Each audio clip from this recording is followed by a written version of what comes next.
Hello yours, welcome to my channel learn English with Jyothi. ఈరోజు topic ఏంటంటే question number 27. అందులో B మనకి information transfer. ఇది సెక్షన్ సిలో క్రియేటివ్ ఎక్స్ప్రెషన్స్లో వచ్చే క్వశ్చన్ అనమాట. దీనికి చాయిస్ ఉన్నా కూడా ఇది మీకు ఈజీ కాబట్టి నేను దీని మీద మీకు ఎక్కువగా ఇంపార్టెన్స్ ఇవ్వమని చెప్తున్నాను. ఎప్పుడు కూడా మనం క్రియేటివ్ ఎక్స్ప్రెషన్ అనేటప్పటికీ కాస్త 10 marks question, it carries 10 marks. 10 marks అంటే మనం చాలా జాగ్రత్తగా హ్యాండిల్ చేయాలి.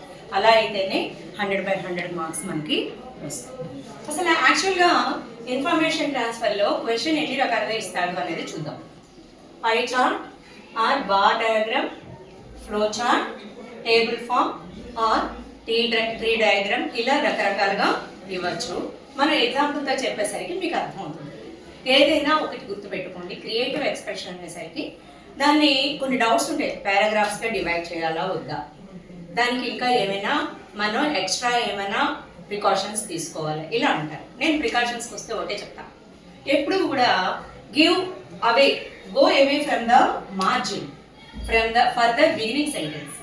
ఎందుకంటే పారాగ్రాఫ్ బిగిన్ చేసేటప్పుడు go away from the margin, అలా ఉంటే క్లారిటీతో ఉంటుంది, ఇంప్రెషన్ బాగుంటుంది. అట్లనే హ్యాండ్ రైటింగ్ బాగాలేని వాళ్ళు ఏం చేయాలంటే వర్డ్ టు వర్డ్ స్పేస్ ఇచ్చుకోవాలి. ఇప్పుడు మనకు ఎలాగో బుక్లెట్ ఇస్తున్నాడు కాబట్టి లైన్ టు లైన్ స్పేస్ అనేది అక్కర్లా. మనం వర్డ్ టు వర్డ్ స్పేస్ ఇచ్చుకుంటే రాసేది ఎగ్జామినర్కి అర్థమవుతుంది.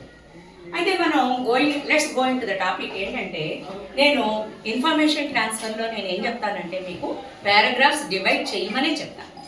అందులో ఫస్ట్ మనం ఏంటంటే ఇంట్రడక్షన్ ఇద్దాం, and then talking about facts, and then comparison, finally conclusion.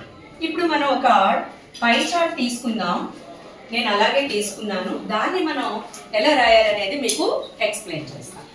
ఇక్కడ ఏంటంటే ఇక్కడ క్వశ్చన్ ఎలా ఇచ్చారే అనుకోండి, study the following pie chart and right A paragraph on the information given here. ఇలా ఇస్తే మనం ముందుగా ఇక్కడ పై చార్ట్ ముందు అబ్జర్వ్ చేయాలి. ఎందుకంటే యూ హ్యావ్ ప్లెంటీ ఆఫ్ టైంని మనం చాలా జాగ్రత్తగా మనం ప్లాన్ చేసుకుంటే మార్క్స్ బాగా వస్తాయి. ఇక్కడ పై చార్ట్ లైన్స్ అంత యాక్యురేట్గా లేవు, but you have to adjust. ఇప్పుడు మనం ఎలా అయితే ఇదంతా కూడా monthly income of a family, how they expend అనేది, వాళ్ళ ఎక్స్పెండిచర్ ఎలా డివైడ్ చేశారనేది ఇక్కడ చెప్తుంది. 20% ఏమో towards groceries, and they spend 20% on shopping, they spend 10% on medical bills, 10% for insurances. They are aware of their future plans, insurances, medical insurance avachchu, life insurance avachchu. Every family must allot some money towards insurance, and 15% towards education. They may have 2 or more children. They invest 15% of their income, and other miscellaneous expenses 10%. ఇప్పుడు మనం ఎలా రాద్దాం? First introduction ఇలా start చేస్తే బాగుంటుంది.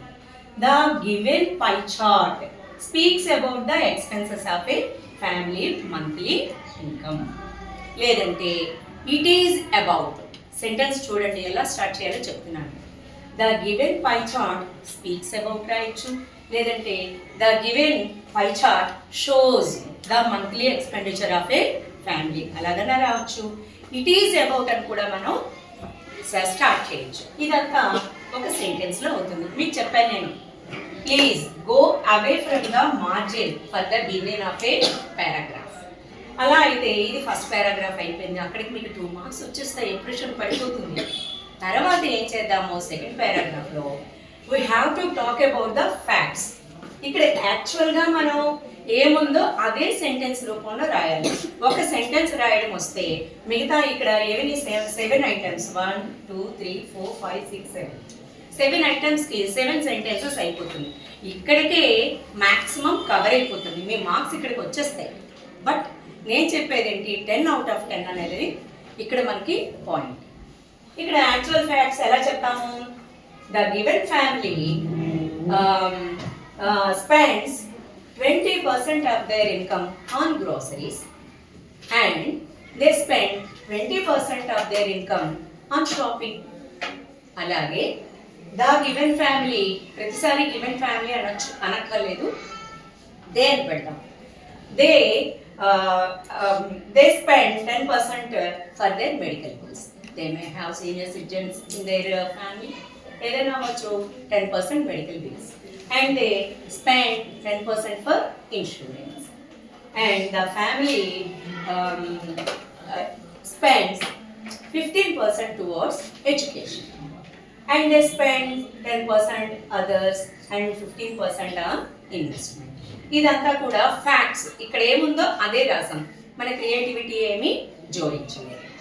But third పారాగ్రాఫ్లోకి వస్తే మనం కొంచెం కంపేర్ చేద్దాం. కంపేర్ చేసేటప్పుడు ఏంటి, మనం ఏమన్నాం అక్కడ ఆ పై చార్ట్లో ఎడ్యుకేషన్కి అండ్ 15% ఇచ్చారు, ఇన్వెస్ట్మెంట్కి 15% ఇచ్చారు, అంటే equal, they are giving equal priority, and they are giving equal priority on shopping and groceries. మనం ఇలా రాయొచ్చు. దిస్ ఫ్యామిలీ అంటే 3 అంటే మీకు తెలియడం కోసం థర్డ్ పారాగ్రాఫ్ అనేది sir. This family shows equal priority to groceries and shopping. అలాగే మనం ఇది కూడా యాడ్ చేద్దాం. They spend more income on shopping then education and investment. ఇక్కడ ఎడ్యుకేషన్కి ఇన్వెస్ట్మెంట్కి 15% వాళ్ళు అలాట్ చేశారు, అండ్ షాపింగ్కి 20% అలాట్ చేశారు. ఎక్కువ అనేదానికి మనం కంపేరిటివ్ డిగ్రీ ఇక్కడ మోర్, అందుకని ఇలా రాసాం. This family shows equal priority to groceries and shopping. They spend more income on shopping then education and investment. ఇలా మీరు మిగతా వాటిని కూడా కంపేర్ చేయొచ్చు. They spend 10% on medical bills and they spend equally 10% on other expenses అని కూడా మనం రాయొచ్చు. అప్పటికే చాలా మటుకు కవర్ అయిపోయింది. ఇంకా మీకు గుర్తు పెట్టుకునేది ఏంటంటే, we are beginning this question with an introduction. ఇంట్రడక్షన్తో మనం బిగిన్ చేసాం కాబట్టి దానికి ప్రాపర్ కంక్లూజన్ కూడా ఇస్తే ఎఫెక్టివ్గా ఉంటుంది. కంక్లూజన్ మనం ఎలా ఇద్దాం, ఇక్కడ చూడండి, ఎవరైనా any family, if any family spends on shopping of their income 20%, it is awkward, it's not good. షాపింగ్కి 20% అనేది టూ మచ్. అందుకని మనం ఇలా ఒక అడ్వైస్ ఇద్దాం. ఎలా ఇద్దాము, if the family reduces their expenditure on shopping, they can save more money of their future, or they can provide quality education to their children. అంటే వాళ్ళు అక్కడ షాపింగ్కి కట్ చేస్తే వాళ్ళు they can forward the income, they can forward their monthly income towards education or investment. ఇలా రాస్తే మీకు 10కి 10 మార్క్స్ ఖచ్చితంగా రావచ్చు. ఇంకా mind that your hand writing must be legible, నీట్గా ఉండాలి. అనేది అందరికీ గుడ్ హ్యాండ్ రైటింగ్ ఉండకపోవచ్చు, అందుకనే నేనేం చెప్పాను, వర్డ్ టు వర్డ్ స్పేస్ మీరు బాగా ఇవ్వాలి. చిన్నపిల్లలకి చెప్పినట్టుగా చెప్తున్నాను. Okay, thank you.